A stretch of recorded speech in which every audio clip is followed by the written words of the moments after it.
पहलवान की बेटी। किसी गांव में एक परिवार रहता था। वह अपने गांव का मशहूर और जाना माना पहलवान था। उसकी एक ही बेटी थी, बहुत ही लाड प्यार से पली, खूबसूरत और नाजुक सी। बेटी जवान हुई तो पहलवान उसकी शादी की चिंता होने लगी। क्योंकि वह खुद एक पहलवान था तो अपनी बेटी के लिए भी उसे एक पहलवान ही पसंद आया। ऊंचा लंबा मजबूत शरीर वाला, खदीर मूंछों वाला, जमींदार। तो पहलवान ने नाजों से पली बेटी को विदा कर दिया। शादी को 6 महीने ही गुजरे थे कि पहलवान दामाद ने बेटी को मारना पीटना शुरू कर दिया और एक दिन मार मार कर घर से निकाल दिया। बाप के पूछने पर कहने लगा कि आपकी बेटी को घर का कोई काम नहीं आता। बाप का दिल उदास हो गया, लेकिन किसी से कुछ न कहा। क्योंकि मशहूर पहलवान था तो लोगों में इज्जत भी थी। पत्नी से कहा कि बेटी को घर का सारा काम सिखाओ। माँ ने बेटी को खाना बनाना, झाड़ू पोछा, बर्तन धोना, घर का सारा काम सिखा दिया। कुछ महीनों बाद सुलह सफाई हुई। दामाद को बुलाया और माफ़ी मांगी कि शर्मिंदा है, लाड़ प्यार में बेटी को घरेलू काम नहीं सिखाए, और फिर से बेटी को विदा कर दिया। अभी कुछ ही महीने गुजरे थे कि बेटी फिर से मार खाकर मायके वापस आ गई। दामाद ने कहा कि सीना पुरोना नहीं आता। पहलवान फिर दुखी हुआ। फिर से पत्नी से कहा कि इसे सीना पुरोना सिखाओ। पत्नी ने सिलाई, कढ़ाई, बुनाई, रजाइयाँ, बिछाइयाँ, यहाँ तक कि परांदे और इजारबंद भी सिखाए। फिर दामाद को बुलाया, गलती की माफ़ी मांगी और बेटी को विदा कर दिया। फिर कुछ महीने बाद बेटी फिर से मार खाकर मायके वापस आ गई। कहा कि खेत खलियान नहीं संभाल सकती और गाय भैंसों का दूध दोहना भी नहीं आता।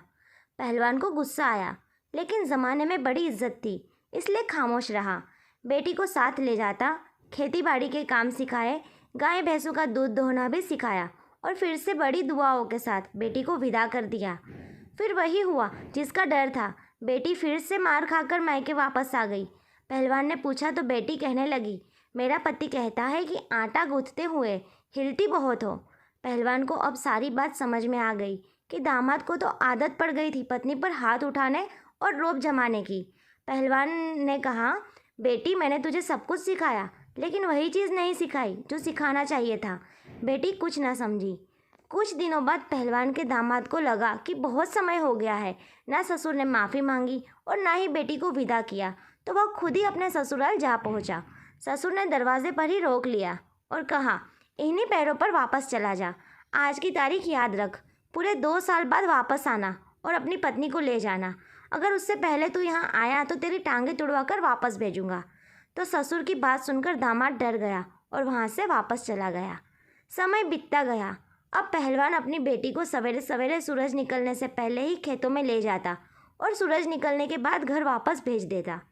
पत्नी ने कई बार पूछा, लेकिन पहलवान ने कुछ नहीं बताया। 2 साल पूरे हो गए।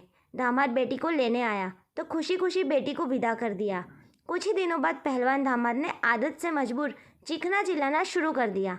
मारने के लिए पत्नी की तरफ हाथ बढ़ाया तो पत्नी ने भी किसी मंजे हुए पहलवान की तरह पति को ही उठाकर पटक दिया और कहा, तू जानता है ना मैं बेटी किसकी हूँ। पति समझ गया कि अब की बार 2 साल में पिता ने बेटी को क्या सिखा कर भेजा है। इसके बाद कभी भी पहलवान दामाद ने अपनी पत्नी से ऊंचे स्वर में बात नहीं की और ना ही उस पर कभी हाथ उठाया और ना ही कभी बेटी मार खाकर अपने मायके वापस आ गई। पिता ने बेटी को क्या सिखाया यह तो आप जान ही गए होंगे। इस कहानी से आपको क्या सीख मिलती है कमेंट करके ज़रूर बताइए। वीडियो अच्छी लगी हो तो लाइक और शेयर ज़रूर करें। चैनल पर नए हैं तो सब्सक्राइब करना बिल्कुल ना भूलें। अब मिलते हैं अगली स्टोरी में, तब तक के लिए बाय।